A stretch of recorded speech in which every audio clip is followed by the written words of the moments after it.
Es verdad que mi presentación desafía el discurso occidental, pero no desde Oriente como las presentaciones anteriores, ¿no? La televisión iraní y en tu caso la literatura india. Es un desafío y un plantar cara al discurso occidental desde Occidente, desde dentro de Occidente, ¿no? Eh, Aquí te lo paso. Entonces, yo voy a hablar de autoras latinas, de la literatura de autoras latinas desde finales de los años 80 del siglo pasado hasta muy recientemente. La última novela creo que es la de la Rivera, que se publica en el 2018. Esmeralda Santiago, Julia Álvarez, Cristina García, Sandra Cisneros, Gaby Rivera, Angie Cruz y Erika Sánchez. Eh, ¿A qué me refiero con ese desafiar el discurso occidental? Eh, Desafiar dentro del territorio americano la idea del sueño americano, la idea de que América es the pinnacle of democracy, ¿no? En el mundo occidental y de que el sueño americano existe si eres capaz de cruzar una serie de fronteras metafóricas y también materiales, pero fronteras metafóricas que imponen pues elementos como whiteness, el ser blanco, hombre, el tener un estatus de ciudadano, el pertenecer a cierta clase social, el encajar en unas normas de heteronormatividad, todo esto. Pero ¿qué pasa en esa historia del sueño si eres mujer? Si además de ser mujer eres una mujer negra o mujer de color, si eres mujer inmigrante, con o sin papeles, documentada o indocumentada, si eres pobre y si tienes una orientación sexual o una identidad sexual que se desvía de lo heteronormativo. ¿Qué pasa en ese caso con el sueño americano y con esa historia de que Occidente representa el progreso? Entonces, lo que hago en esta presentación es una breve, rápida exploración interseccional por cómo se construye, cómo se configura la subjetividad femenina en estas narrativas, en estas novelas, ¿no? Son todas novelas centradas en torno a mujeres de ascendencia mexicana, de ascendencia caribeña, de distintos tipos, de Puerto Rico, de Cuba, de República Dominicana, que han migrado, son primera generación migrante o segunda generación migrante ya nacidas en los Estados Unidos. eh, y la mayoría de las, bueno, en realidad no la mayoría, todas ellas, todas las novelas, hay un tema central del crecimiento psicológico y el crecimiento moral del personaje femenino protagonista, pero sobre todo de lo que tratan es de la construcción de la identidad, de la construcción de la subjetividad y de si las mujeres pueden pensarse, vosotras habéis hablado de esto antes, pueden pensarse desde una eh, y verse desde una narración y una mirada que no esté mediatizada por esos patrones patriarcales, ¿no?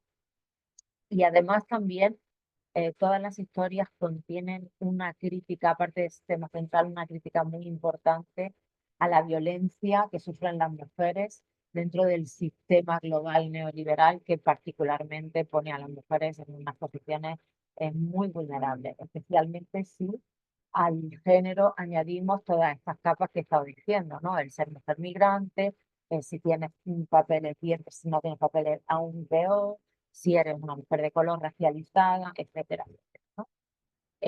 Con lo cual se observa que hay un triángulo, ¿no? Sistémico debajo de toda esta historia que hacen que en realidad en lo que es la formación, ¿no? De la civilización occidental, un triángulo interconstituido por el capitalismo, el patriarcado y la colonialidad del poder, ¿no? Porque terminó la época colonial hace mucho, no hace tanto, a principios del siglo XX, pero los patrones de poder se han reformado en lo que Alonso Quijano llama la colonialidad del poder, es decir, ya no dependen de la metrópoli, pero sigue existiendo un sur del mundo, unas periferias del mundo y unos centros globales donde se decide, se toman las decisiones de poder y económicas. El primer punto que tocaría entonces en el análisis de esta configuración de la feminidad es que se siguen viendo en estas narrativas, aunque esto, por ejemplo, es una novela young adult que se publicó relativamente hace poco, pero seguimos viendo que se sigue hablando dentro de la feminidad y de los roles de género de notions of proper and improper woman, es decir, maneras correctas de ser mujer o maneras incorrectas, inapropiadas de ser mujer, la buena mujer, la mala mujer, eh, en fin, esto es una reformulación del binomio ángel de la casa, evil, ¿no? O la mujer mala de decimonónico. Entonces, la protagonista se ve un poco teniendo que cada día resistir a esa manera que se esperan de su género, a lo que ella viene a cumplir por ser mujer en una sociedad, además, que en las sociedades migrantes latinas en Estados Unidos, esos patrones patriarcales se refuerzan muchísimo más porque se tienen que proteger, ¿no? de la cultura dominante anglosajona. Y luego destacaría también el rol que juegan las relaciones madre-hija en estas narraciones, ¿no? El papel de las madres y de la relación madre-hija es muy importante porque las madres como transmisoras de la cultura, decía Gloria Anzaldúa en Borderlands, que los hombres crean la cultura y las mujeres la transmiten. Entonces, en ese rol de transmisor de cultura tienen el poder de o bien reafianzar esos patrones sexistas o de transformarlos. Eh, la clase social es el siguiente marcador importante, es decir, que hablamos de los roles de género, de esa manera correcta, según diseña el patriarcado, de ser mujer, y luego y la feminidad, la feminidad correcta, y luego otro marcador importante es la clase social, que en estas novelas, en todas estas novelas, Sandra Cisneros con la The House on Mango Street es pionera en reflejar, en constituir el barrio como un personaje más de la narrativa, pero aparece, se repiten, todos estos elementos se repiten en todas las novelas. Y en este caso, el barrio es un marcador social muy importante. Las condiciones materiales de los habitantes del barrio les muestran muy claramente cuál es el rol que estas personas representan y tienen en la sociedad en la que viven, ¿no? Y Esperanza, que es la protagonista, una niña adolescente, pues ve claramente, describe un barrio de clase pobre, de clase obrera, donde la mayoría son migrantes y donde el espacio doméstico, aunque ya ha evolucionado mucho, esta es una novela que se publicó en 1984, el siglo XX, siglo pasado, pero el espacio doméstico sigue teniendo un lugar, sigue teniendo un papel ambiguo. Por un lado, es un refugio contra todo lo externo, la violencia del barrio, eh, pero al mismo tiempo también sigue siendo un significante importante de aislamiento para las mujeres y de subordinación, porque se ven obligadas a seguir cumpliendo con esos roles domésticos, ¿no?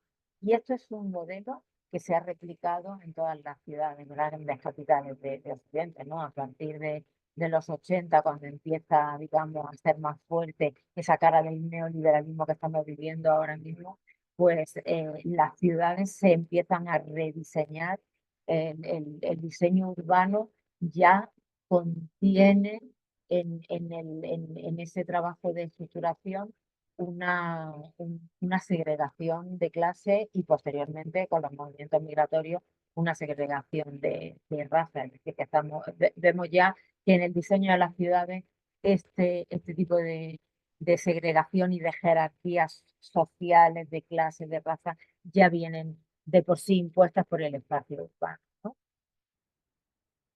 Cuando hablaba antes que en el espacio urbano las mujeres además están amenazadas, hay una amenaza constante unida al género, tiene que ver con este otro eje del que voy a hablar ahora, que es la sexualidad, ¿no? En el caso de las mujeres latinas, de los individuos latinex, mujeres o personas que no se identifican con ninguno de los géneros masculinos o femeninos, La sexualidad es algo, decía Cherry Moraga y Ana Castillo, que ha estado oculta, distorsionada, subvertida dentro de los sagrados muros de la familia tradicional, ¿no? Entonces, todo lo que tiene que ver con la sexualidad está asociado a no encajar en un modelo de feminidad o de womanhood apropiado, ¿no? Lo que pasa que ya en estas novelas, como en el caso de Julia Takes a Break, ya aquí nos encontramos con un lenguaje diferente, es una novela muy reciente, donde el personaje no se identifica ni con un modelo de feminidad tradicional, ni siquiera con un modelo de... No tiene todavía seguro cuál es su identidad sexual, ¿no? Con lo cual ya hay un lenguaje, ya hay una manera nueva, distinta, diferente de hablar de la sexualidad. Aunque es un intento, ¿no?, de hacer, ahí digo, un portrayal of what it means to be queer and latina en el siglo XXI, pero todavía se ve, como dice Gaspar de Alba, que dentro del sistema patriarcal la sexualidad de una mujer es el lugar de su poder más profundo, pero también de su flaqueza, su mayor fragilidad. Y eso, aunque Juliet no se ajusta a modelos tradicionales de feminidad, todavía tiene que enfrentarse a esa amenaza continua que supone ser una mujer caminando las calles de ese barrio, digamos, eh, del Bronx. Entonces nos encontramos con un nuevo elemento que es, al tiempo que como ciudadanos están en el estatus de ciudadanos, estos personajes femeninos son invisibles, luego al mismo tiempo tienen una sobrevisibilización y están cosificadas en el sentido de que como sujetos, como mujeres, como personas, son invisibles, pero cuando la sexualidad aparece como en un primer plano, entonces están sobrevisibilizadas. Decía Fanon, a disabling overvisibility. Quiere decir que no pueden pasar desapercibidas, ¿no? Cuando la historia aquí en America's Dream es la historia de una camarera puertorriqueña que se muda a los Estados Unidos, migra a los Estados Unidos para huir de su pareja que es un abusador. Y cuando ella está con su uniforme de camarera, cuando está trabajando como empleada de hogar para una familia americana, es invisible, es un cuerpo que sirve, un cuerpo que está ahí para cuidar, para atender, para hacer un servicio, no es una persona. Cuando se quita el uniforme, o sea, es invisible para la sociedad americana. Cuando se quita el uniforme, de alguna manera sigue siendo invisible, aunque se pone sus ropas, que en este sentido Esmeralda Santiago hace un poco un estereotipo, ¿no?, de la representación de la mujer latina, como ropa muy colorida, sugerente, pero lo que se ve realmente no es a América, lo que se ve es un cuerpo sexualizado, ¿no? Entonces también se produce esa invisibilización de la subjetividad. La experiencia migrante, ¿no? Todas las novelas también de alguna manera lo que cuentan es una experiencia migrante de mujeres que evoluciona desde la vulnerabilidad hasta el empoderamiento. Y el tema de la raza, el constructo de la raza y la identidad también es muy importante porque todas estas mujeres, y en concreto en cómo las chicas García perdieron su acento hablando inglés, eh, es una novela de finales de los 90 del siglo pasado.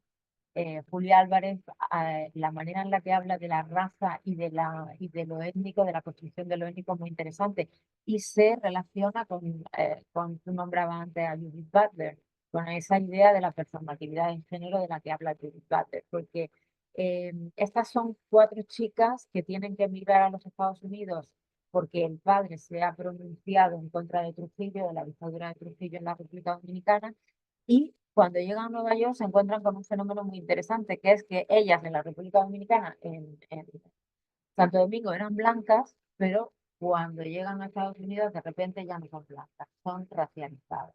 Eh, Nos habla un poco de cómo el tema de la identidad y la racialización depende también de los territorios geográficos y los territorios culturales. De alguna manera, es verdad que hay una serie de características fenotípicas que son materiales, ¿no? Como la complexión, el color de la piel, la textura del pelo, eh, el color de los ojos. Hay muchos, digamos, rasgos fenotípicos que son materiales. Pero luego, muchas veces, en la mayoría de los casos, la raza es algo ambiguo que depende mucho de los patrones de cada cultura, ¿no? Y esto es algo que constantemente está puesto en primer plano en la novela, incluso en el propio discurso racial de los dominicanos, ¿no? Porque la protagonista Yolanda se ve a sí misma como blanca y, por ejemplo, ve al servicio, porque ellos son una familia de clase alta, al servicio que ellos tienen en Santo Domingo, como vienen de Haití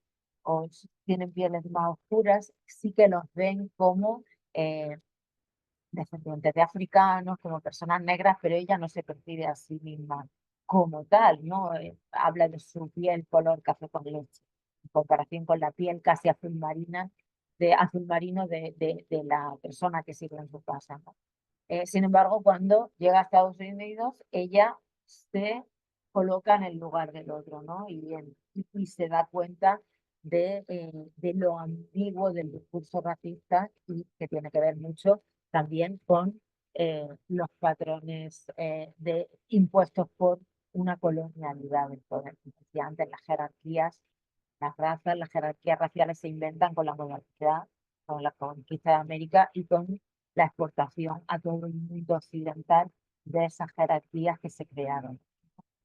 Y luego el último elemento del que quiero hablar es cómo todo eso se traduce en la manera de usar el idioma, ¿no? Porque todas estas novelas, en una mayor o menor medida, están escritas en eso que hay gente que no, hay algunos académicos que no les gusta utilizar la palabra Spanglish, pero bueno, en un code switching entre inglés y español. Hay algunas que simplemente meten algunos elementos en español, pequeñitos, dentro del discurso mayoritariamente inglés, para dar una idea, ¿no? de lo local. Hay otras que están, por ejemplo, este texto Junot Díaz, de This is How It Lives Here.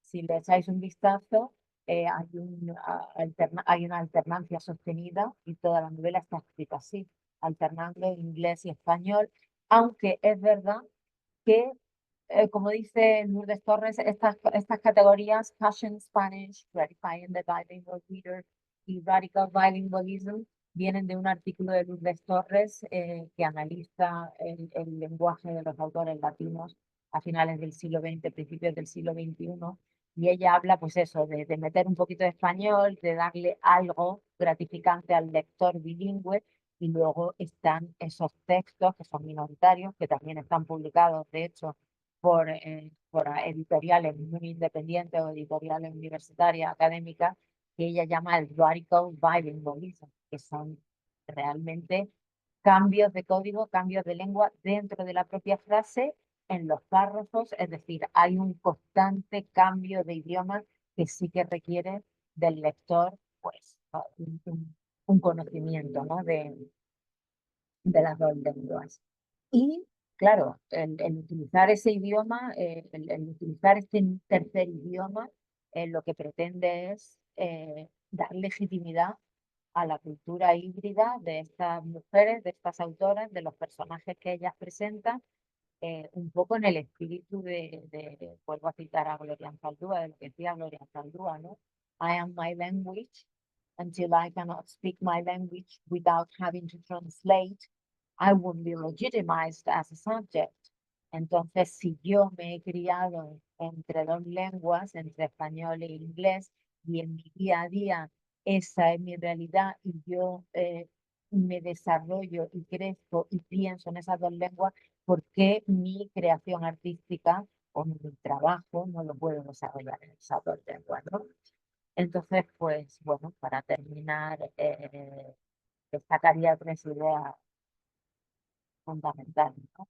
de todas estas novelas y estas autoras que he ido hablando. Por un lado, que son narrativas que atienden, intentan, apuntan a reimaginar la feminidad y reimaginar modelos de ser mujer, womanhood, que sean diversos. No existe la mujer, existen las mujeres, que no estén mediatizados por ni cuando digo phallogocentric, me refiero que no estén mediatizados ni por la cultura patriarcal, androcéntrica, occidental, ni por el lenguaje. También el lenguaje ya está mediatizado por el género. Reclaman la legitimidad de su broken tongues, de su Spanglish, por decirlo de alguna manera, de su raíz híbrida, y bueno, son conscientes de que viven en una posición liminal y que la negociación de la identidad es parte constante y permanente de sus vidas. Muchas gracias, Luisa, por esta perspectiva que se nos queda fuera del panorama europeo. Ahora comenzaremos con una ronda de preguntas. Si tenéis alguna para cualquiera de las tres, está invitada a tomar la palabra. Y si no, yo hago una final y podemos dar el panel como concluido. Bueno, pues es una pregunta que va para las tres, cada una ya que hable de su tema, pero una pregunta un poco más genérica. Y como hemos estado viendo una perspectiva un poco más negativa del papel de la mujer, porque no es positivo en la actualidad tampoco, entonces vamos a intentar hacer una vista al futuro y entonces tomando el papel de la mujer en Irán, que está ahora mismo en una posición geopolítica republicana, o en India con el sistema de casta que todavía es relevante, o la mujer latina y la gente no binaria latina que vive en Estados Unidos, ¿se le puede ver actualmente una perspectiva positiva del futuro o creéis que le queda mucho más por avanzar hasta llegar a esta positividad? Empecemos por Lisa, ya que hace la última, y vamos del revés. Vale. Sí, bueno, es verdad que igual los análisis salen muchas cosas negativas porque, bueno, al final es que hay una realidad material que hay que comentar, pero sí que a mí me gustaría dejar muy claro que no se trata de crear víctimas ni de hacer víctimas, victimizar a estos personajes y a las personas, a las mujeres o a las personas no binarias que lo inspiran. Lo que se trata es de hacer constatar una realidad desde la que se parte para mejorar. Por supuesto que tengo una visión optimista sin, o sea, sin que nos neguemos que existen muchas cosas negativas. Estamos viendo toda la mañana, venían hablando, ¿no? En el otro aula del ascenso de la extrema derecha, de las contranarrativas muy sexistas otra vez. Es decir, cada vez que hay un avance hay un backlash. Esa es la historia de los movimientos feministas, de los movimientos de los derechos civiles y de la historia de las mujeres. Entonces, ser conscientes de cuál es la realidad a nivel global es el primer paso para cambiarla. Entonces, claro que sí, claro que eh, apuesto por un futuro de cambio. Margaret. Bueno, siendo imaginaria, diría que puede haber un futuro mucho más positivo, pero si me lo quiero llevar al terreno de la India, es que es muy complicado, porque para tú acabar allí con ese sistema patriarcal, además tú tienes que quitar del país el sistema de cartas que hay allí arraigado, y que pero, no solo por una parte de su cultura, sino también de su religión. Entonces, es cierto que muchas escritoras indias feministas hoy en día no son consideradas damas, pero sí que un poco se las aparta y se las aleja en su misma propia cultura, porque defienden ideas que ellos mismos no, cierto porcentaje de la sociedad no apoyan. Entonces, me gustaría pensar que en un futuro puede haber cierto grado de cambio. No obstante, también pienso que, por ejemplo, aquí en España, últimamente estamos viendo como cuando salimos de fiesta y demás, siempre eh, escuchamos el mismo tipo de música en la que muchas veces te paras a pensar y dices, pues es que le está denigrando a una mujer y es que este cantante puede tener mi edad o puede ser más joven. Entonces, cuando llegamos ya a un punto en el que cuanto más jóvenes somos, más se está viendo la sociedad y esos jóvenes tienen conductas tanto patriarcales como discriminación de género. Entonces, no sé. Eh, quiero ser positiva, pero en algunos casos pienso que se está un poco llevando todo también a la práctica. Y que es verdad, como dice Luisa, que cuanto más intenta avanzar, también más cosas. Muy bien. Y Yara, ¿algo que añadir de No, lo poco que hayas podido escuchar? sí, sí. I have heard partly. So I agree. In Iran, there's also a positive movement, both from women's perspective and also in literature, in the arts. So I can see something really positive going on. I have grown up in Iran. I have lived in Iran. There is going to be a huge change, and that's quite great. But also depends on the collaboration of governments, authorities, in allowing women to develop their ambitions and their rights, actually. But from the point of view of literature, cinema, arts, there's also a very positive contribution and representation. This series was made in 2015, like about 10 years ago, but we see that there's like a revolutionary representation of women going on there. Yeah. I'm And quite optimistic. I'm quite optimistic about. And the cinema of Iran is really well known. Yeah, it's globally. amazing. Yeah. Sure. Bueno, pues muchas gracias a las tres por asistir, por vuestras charlas, por vuestros puntos de vista y todo lo que nos habéis enseñado hoy. Y damos el panel por concluido. Espero que lo hayáis disfrutado aquí en un poco de code switching que Sí, hemos sí. hecho. Y bueno, pues muchas gracias. Gracias. Gracias.